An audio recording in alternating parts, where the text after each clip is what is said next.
letting me. I'm going to use the mouse because I'm not very manually dexterous. So, I work for Robert Byrne and Company Limited, and as you can see there, we've put the exciting phrase "your partner in perforating," and most people wonder what that means. It doesn't mean tea bags. It means perforated metal and plastic. And it's around you probably more than you're aware of, and actually it's here because I was looking, because in most buildings that you go to you will see some perforated metal and plastic because it's used quite a lot in construction. So a couple of examples, that is actually the Price Waterhouse building, the far one, which is on the South Bank, and that's perforated metal. We did the facades for that. So what we are is a subcontractor to another subcontractor. We can't lay claim to that, but it just shows you an image of what you might use perforated metal in.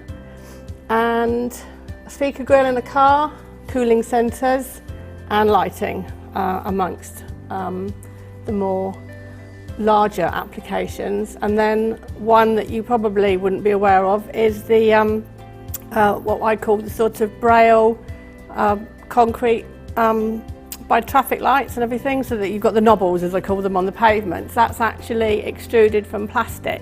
So they put sand in it with a plastic filter and got those shapes. So that's quite a big marketplace.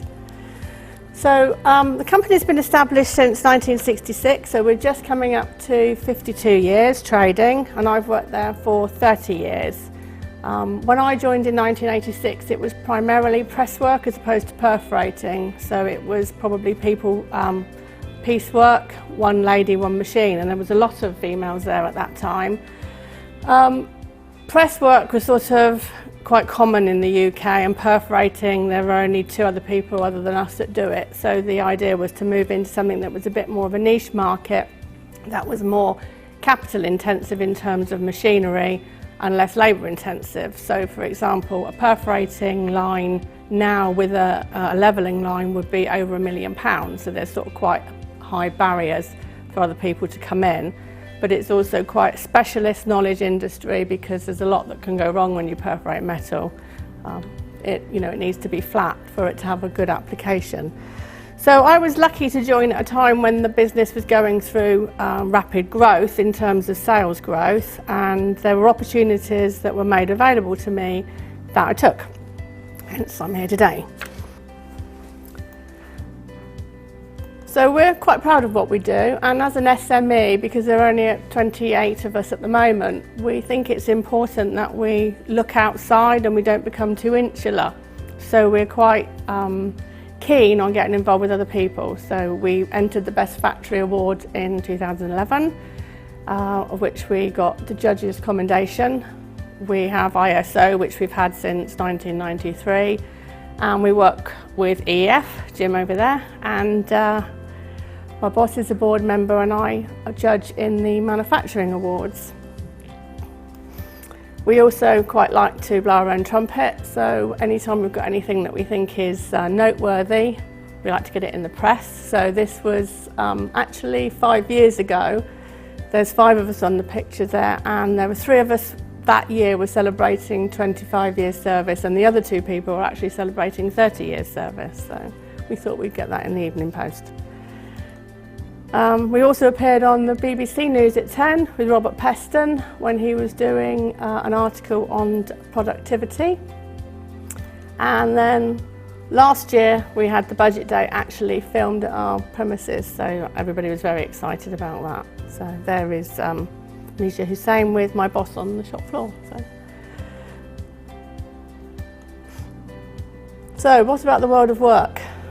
That's what we're here to talk about today. So just a little phrase there that we sometimes remind people at our place of work. Well, we have an ageing workforce, as do a lot of people in manufacturing, and the fear is that the knowledge will be lost because we haven't got the people coming up behind with which to share the knowledge. So ultimately, everybody will want to retire even if there isn't a retirement age. And if there aren't the people coming behind, the knowledge isn't going to go on. And we are, well, as I said earlier, quite a knowledge-based industry. What we really need is a multi-skilled workforce of all ages and all sexes. However, that's a bit of a challenge. So, as we spoke about earlier on, manufacturing gets a lot of bad publicity. Factories are dirty, you don't want to work there, it's very untidy, nobody seems to care, you know, it's really not the place to be, and common sense seems to have disappeared. So the reality is that obviously engineering is a good place to be, that's why we're all here today. You know, it's open to all, and it's an exciting place to be. On top of that, it can be quite sexy, and as we've heard earlier on, it pays well. A team leader on our shop floor can earn in excess of £50,000 a year. So that's managing a shift with about 6 people, so it's not overly difficult. There's not a huge amount of overtime. They'll have to do a 40-hour week for that. They might have to do a couple of meetings, but it is a good salary. The problems that I've had, or we've had, have been getting schools to engage with us. A few years back, I used to get sent by one establishment that doesn't exist anymore, but it was set up in about the early 90s. The students that I would get would be the ones that were failing all their exams, so could I find them a job? You know, people that come that aren't ready for the world of work at all, they haven't really thought about what it means, or they say yes, they'll do it, and then when they get there they don't do it. Recently I had somebody that was doing a BTEC in engineering who wanted 105 hours, very specific amount of work experience, which for us, when you put somebody on a shift with only 5 people, is a big ask for a team leader to take them to one side, mentor them, try to make engineering look good, because that's the idea when we take somebody on with work experience. It's to try to sell engineering to them because they're doing the qualification, but we don't want to turn them off. So we don't want to just stick them on one machine and leave them for 40 hours. We want to actually engage them. So we want to show them that this is what you could do. You could learn to set a press, you could be involved in a quality issue, you can do a mini sort of Kaizen. So it's quite a big ask for us to do this, but we always want to do it. So 105 hours, so we agree, yes, 105 hours over 4 weeks, starting in March, ending in April, a week at a time, a week off, a week on. Of which I must have had some sort of idea, maybe about the level of commitment, because I did say to him, well, obviously work experience, we don't have to pay you, but I will pay you. I'll pay you the same rate as if you were a temp worker, and I'll pay you at the end of the 4 weeks. So give me your bank details, etc., etc.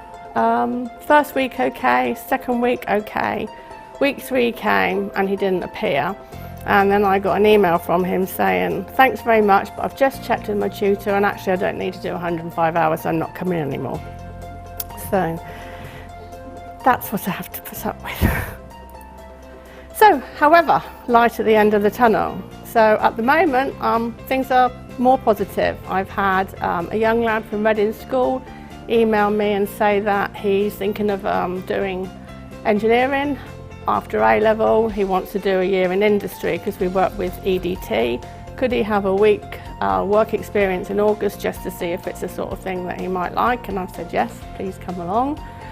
I've been trying to get in touch with local schools. I've written to 22, emailed 22, emailed 22. Finally, just this last week, on the 3rd attempt, I've had 4 of them that have said, yes, we're interested in working with you. So I'm very pleased about that. We also have, again, through the Year in Industry scheme this year, it will be our first female that's applied. So we are taking her on, and I have a female graduate who's also just started, who's on the shop floor at the moment. She'll be learning how to set the presses and then working her way up and going into the different departments. So she sort of goes on a sort of same as a larger company would do, like a graduate scheme. Okay, so I've probably painted quite a bad picture, but it hasn't always all been doom and gloom. So I have had my odd shining star, and here is my odd shining star. So this is Joe, who came to us in 2014 as a Year in Industry student. At the time, he'd been accepted by Cambridge. he went to a quite unremarkable comprehensive in Reading, and I can say that because I went to the same school, so I know it's unremarkable.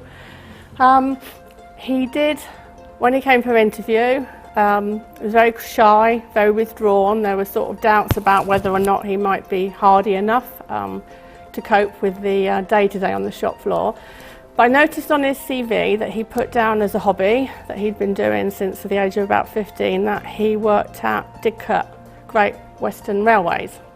And when I questioned him on what he did there, he basically worked with sort of railway engineers repairing the steam trains. So I thought anybody that chose to do that in their private life probably had more about them than maybe they sort of told me at interview. And I wasn't wrong, because you can see South East Regional finalist, and he got judge's commendation. So we were very pleased about that. He also keeps in touch by email. He came back last year in the summer for a month. He's coming back this year as well for a month. So I'm very hopeful that ultimately the idea would be that one day he comes back and works for us, because he would be the reason that we do the year in industry, is that so hopefully we get the youngsters through, and that somebody that works for us goes, oh, actually I didn't mind it there, I wouldn't mind going back. So I asked him some questions, because obviously about what today was about, so I thought I'd get his opinion on females in engineering. And likewise, I have a friend who has a mechanical engineering degree, which she got over here, and then she took it and emigrated to Australia. So, but I did ask them both the same sort of questions, and they both said that engineering was neither discouraged or encouraged at junior level, but the female thought that it should have been encouraged at junior school level. She said that she got involved via her dad because she was just interested in how things worked. Both of them said that pre-senior school they both knew that they wanted to be an engineer, so that they had already made their mind up before they got to secondary school. At the moment, Joe is telling me that females are in the minority on his course at Cambridge, but he's commented that one of them is from Singapore, where he believes that maybe in Singapore female engineers are more common. This is sort of backed up by a client of mine, who's a corporate client, who says that because I asked him some questions on the ratio, and he said in China that it's more common. Both the man and the female graduate think women in engineering might be of higher value because they've had to overcome more obstacles. However, both of them stress that we shouldn't be pushing females into engineering just to fill a quota. It had to be because they wanted to do it. They both thought it was good to have a balance in the workplace. Both male and female bring in merits. The male, interestingly Joe, his comment was that he did notice the dynamics at Didcot change significantly when women became more involved, and I quote, he said, "It can take the harsher edge off work and it improved communication. Generally, it was a nicer place to be when women were involved." And I will leave it there. Thank you for your time.